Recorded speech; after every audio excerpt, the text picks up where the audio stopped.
So protesting is one of those rights that we as American citizens have. It's not something that is necessarily found all over the world, but it's not specific to just the United States. But with so few countries that are actually able to protest without the government cracking down on them, without the government raiding their homes, without the government killing them or detaining them for just speaking their mind, it really makes me just angry to see so many people abusing it around this country. And what I'm talking about is when people take protesting too far.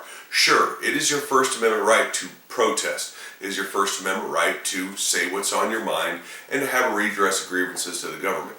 But when you're blocking off highways, when you're impeding people's everyday, day-to-day activity, when you're jumping up and down on the hoods of their cars and attacking people that are just trying to go to a, say, Donald Trump rally, which happened yesterday in Arizona. That's right, yesterday here in Arizona, a major highway going in and out of Phoenix was blocked off by a small group of anti-Donald Trump protesters. Now, again, they have the right to protest, but they do not have the right to block traffic, to stand across roads with their signs, to jump up and down on the hoods of people's cars, and to attack people.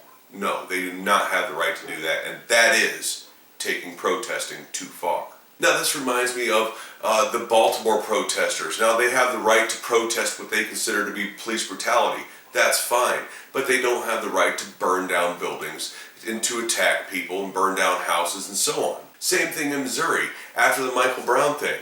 You know, they have the right to protest what they consider to be police brutality.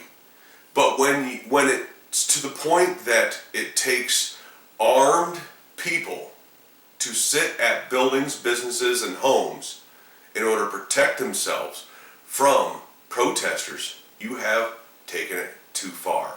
Now, as somebody like myself who has taken part in many protests, many open carry marches, many other various protests, I understand what it's like to feel the need to protest, to feel the need to go out on the streets and make your voice heard. But never once did I impede people's daily activity, did I put them in danger, did I put their property in danger, harm them, or set anything on fire.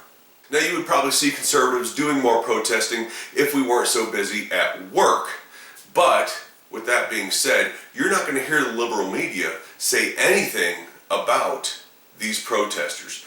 You saw the liberal media absolutely praise the Baltimore rioters. They absolutely loved those people. You're seeing the media make excuses for the Donald Trump protesters. Now, that's not saying that I'm a huge fan of Donald Trump. I'm not saying that at all. It doesn't matter what you're protesting. But there's a time and place to do it. There's a way to do it. And when you are putting people's lives in danger, when you're damaging their property and you're impeding their day-to-day activity, you're doing it wrong, and you're going to eventually mess it up for the rest of us. So go ahead, grab your protesting signs. I don't care what it's for. I really don't.